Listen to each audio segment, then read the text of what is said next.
So hello everyone, welcome back to my YouTube channel. So basically जो last lecture था उसमें मैंने matric table explain किया था। जितने भी फॉर्मूले यूज़ किए जाते हैं एग्जाम में, मैंने वो सारे डर कैलकुलेशन के फॉर्मूलेज आपको बताए थे। और लास्ट पार्ट में हमने कैलकुलेशंस किए थे, बहुत सारे क्वेश्चंस के एग्जांपल्स किए थे। लेकिन आज मैं आपको क्लिनिकल सेटिंग में जो रियलिटी में हम ड्रग कैलकुलेट करते हैं और पेशेंट्स को देते हैं, वो ड्रग्स मैं आपके सामने जो है वो डेफिनेटली लेके आऊँगी। और आप खुद देखेंगे कि जो ड्रग फार्मूलाज हैं वो सिर्फ थ्योरेटिकली नहीं है, वो प्रैक्टिकल में भी यूज़ किए जाते हैं। So let's start it. आप लोग अपनी स्क्रीन पे देख सकते हो इंजेक्शन एमसेट 4 mg IVTDS। ये एक प्रिस्क्राइब डोज है जो पेशेंट को हमें एडमिनिस्टर करनी है। नेक्स्ट जो आप देख सकते हो मेरे हाथ में ऑन्डेस्टोन इंजेक्शन है, that is 2 ml 4 mg। So formula तो हम सब जानते हैं, desired dose divided by available dose. Desired dose injection EAMCET 4 mg है एंड अवेलेबल डोज भी देखेंगे 4 mg is the desired dose divided by available dose. So available क्या है स्टॉक में हमारे पास, ऑन्डेस्टोन 2 ml 4 mg। तो 4 mg जो है वो हमारे पास अवेलेबल डोज है, that is 4 mg and in 2 ml कितने ml में डिल्यूटेड था, 2 ml में डिल्यूटेड था।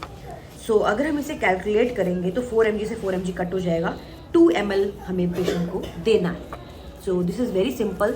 इसी तरीके से हम इन फॉर्मूला को यूज करते हैं। आगे बढ़ते हुए हम देख सकते हैं टैबलेट PCM 750 mg SOS, यानी हमें 750 mg जो है वो ऑर्डर डोज है जो हमें पेशेंट को प्रिस्क्राइब की गई है, हमें वो देनी है 750 mg। एंड नेक्स्ट इज हमारे पास स्टॉक में क्या है। सो हमारे पास जो स्टॉक है, फॉर्मूला तो हमें सभी को मालूम है, दैट इज जो desired dose divided by available dose, simple. So available dose क्या है, सो आप इस स्ट्रिप में देख सकते हो अवेलेबल डोज है paracetamol 500 mg। So 750 is the prescribed dose divided by 500 mg is the available dose जो हमारे पास स्टॉक में है। कैलकुलेट करने पे हमारे पास 1.5 आंसर आता है कि मतलब आपको 1.5 टैबलेट जो है वो पेशेंट को देना है। अब हम देखेंगे, आपके सामने स्क्रीन में है मेडिकेशन कप। ये मेडिकेशन कप है जिसमें 5 ml 10 ml 15 ml जो है वो लेबल किया गया है। सो 5 ml जो है वो आपका टी स्पून है, 15 ml is your table spoon. So let's see, syrup lactulose 2 tablespoon HS means night time में आपको 2 टीस्पून देना है एंड ईच टीस्पून कितना है 5 ml। So 2 teaspoon is equal to 10 ml। So हम इसे 10 ml देंगे। लास्ट लेक्चर में बता चुकी थी आप लोगों को, सो कुछ भी कंफ्यूजन है आप लास्ट लेक्चर ऑन कर सकते हैं पहले। So 2 teaspoon is equal to 10 ml। तो मेडिकेशन कप में आप मेडिसिन डाल के पेशेंट को दे सकते हो। अब आते हैं सबसे लास्ट वाले क्वेश्चन में, जो कि है ड्रॉप फैक्टर, जो कि सबको बहुत ज़्यादा मुश्किल लगता है।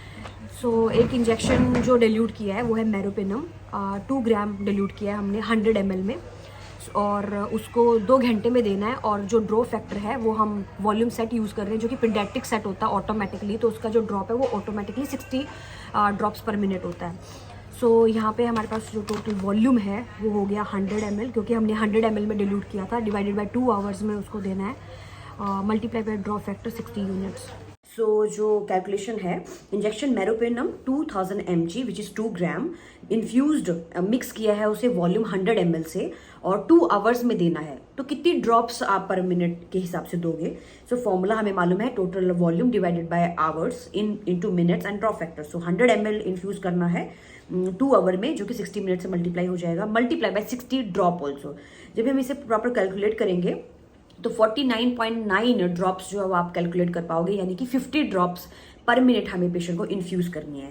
सो अब हम देखते हैं हम कौन सा सेट यूज़ करते हैं इन्फ्यूजन के लिए। सो ये जो आपके सामने स्क्रीन पे है, that is called as volume set, जिसमें 60 ड्रॉप्स जो हैं वो ऑलरेडी सेट होती हैं। हम जो ये नीचे रोलर है, हम इसकी मदद से जो ड्रॉप्स है वो सेट कर सकते हैं कि 1 मिनट में कितने ड्रॉप्स हमें पेशेंट को देने हैं। जो जैसे कि कैलकुलेशन से वो 49.9 मीन्स 50 ड्रॉप्स कैलकुलेट किए थे। सो हम with the help of this volume set हम इजीली सेट कर सकते हैं। और ये सेट करने पे हम इस 100 ml को 2 आवर्स में इजीली पेशेंट को एडमिनिस्टर कर सकते हैं। सो ये रहे कुछ क्लिनिकल बेस्ड क्वेश्चंस जो कि रियलिटी में हम एवरीडे प्रैक्टिस में करते हैं और हमारे लिए बहुत इजी हो जाता है। लेकिन जो न्यू स्टूडेंट्स हैं जिन्होंने कभी रियलिटी में ड्रग कैलकुलेट नहीं किए हैं, बट जस्ट एग्जाम पर्पस पे उन्हें ड्रग कैलकुलेट करनी पड़ रही है, उनके लिए थोड़ा सा मुश्किल हो जाता है। लेकिन अगर आप प्रैक्टिस करते रहोगे तो काफ़ी ज़्यादा आपको हेल्प करेगी चीज़, और आप बहुत इजीली डर कैलकुलेट कर सकते हैं। इस वीडियो के अंदर जो भी मैंने क्लिनिकल बेसिस यूज़ किया है क्वेश्चंस को, वो मैंने अंडर हॉस्पिटल पॉलिसीज़ को ध्यान रखकर किया है, ना तो पेशेंट का नेम और एड्रेस और फ़ोन नंबर कुछ भी डिस्क्लोज नहीं किया है, सो दैट इसमें जो प्राइवेसी है पेशेंट की वो भी मेंटेन रहे।